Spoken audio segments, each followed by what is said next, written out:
तो हेलो दोस्तों, स्वागत है आप सभी का हमारे चैनल ट्रिक्स मास्टर एकेडमी में। तो हम जो मैथ्स की बुक है क्लास 10th की, उसका सॉल्यूशन करवाने वाले हैं। तो इसमें क्या आता है, पहला क्वेश्चन आता है कि निम्नलिखित संख्याओं को अभाज्य गुणनखंडों के गुणनफल के रूप में व्यक्त करना है। तो सबसे पहला क्वेश्चन आता है 140। तो 140 को अभाज्य गुणनखंडों में कैसे व्यक्त करेंगे, तो उसको देखते हैं। सबसे पहले आपको गुणनखंड विधि लगानी है। गुणनखंड विधि लगाने के लिए आप क्या करेंगे, 140 के सबसे पहले आप गुणनखंड निकालते हैं। ठीक है, तो सबसे पहले 140 2 से काटेंगे। अभाज्य संख्याओं से काटना है, जैसे अभाज्य संख्याएं हमारी क्या होती हैं, जो स्वयं से कटें और 1 से कटें। तो क्या है, 2 स्वयं से कटता है और 1 से कटता है, तो सबसे छोटी अभाज्य संख्या हमारी 2 हो जाती है। तो 2 से काटेंगे, 2 सती 14 और 0 बचेगा, लगा देंगे। फिर क्या है, 2 तियाँ 6, 2 तियाँ 6 और 1 बचा, 2 पंचे 10 हो जाएगा।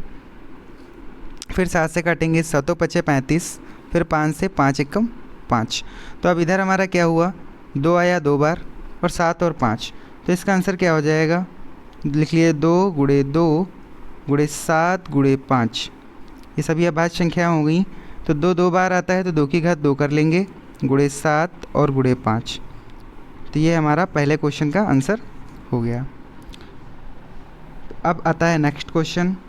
नेक्स्ट क्वेश्चन क्या है कि 156 के अभाज्य गुणनखंड बताने हैं। तो 156 के अभाज्य गुणनखंड बताने के लिए हमें क्या करना है, 156 के सबसे पहले हमको गुणनखंड निकालने हैं। तो यहाँ पे लिख लेते हैं 156। इसको काटना शुरू करते हैं 2 से। 2 सती 14, 2 अठी 16। फिर आता है 2 तियाँ 6, 2 नवा 18। फिर 3 से कटेगा, 3 एकम 3, 3 तियाँ 9। ठीक है, फिर क्या है, 13 आया। तो 13 खुद ही एक अभाज्य संख्या है, तो 13 एकम 13। अब इधर क्या हो गया, 2 2 बार मिलता है और 3 और 13 मिलता है। तो लिख लीजिए 2 गुणे 2 गुणे 3 और गुणे 13।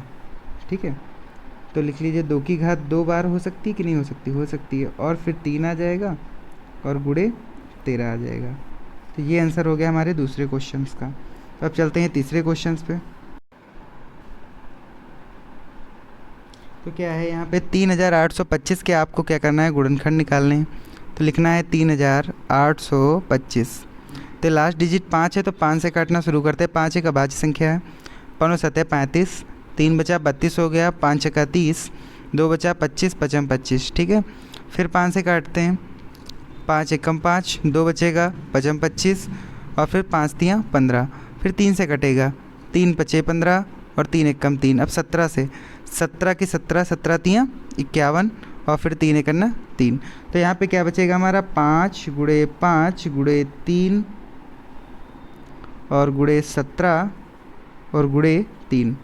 तो यहाँ पे क्या कर सकते हैं, 3 कितनी बार है, 2 बार, तो 3 की घात 2 गुणे 5 कितनी बार है, 2 बार, तो 5 की घात 2 गुणे 17 एक बार है, तो 17। ये हमारा आंसर हो गया तीसरे क्वेश्चन का।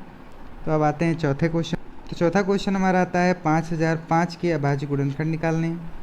तो इसको करने के लिए क्या करना है हमें, सबसे पहले 5005 के गुणनखंड निकालते हैं। 5 से काटेंगे, 5 एकम 5, 00, 5 एकम 5।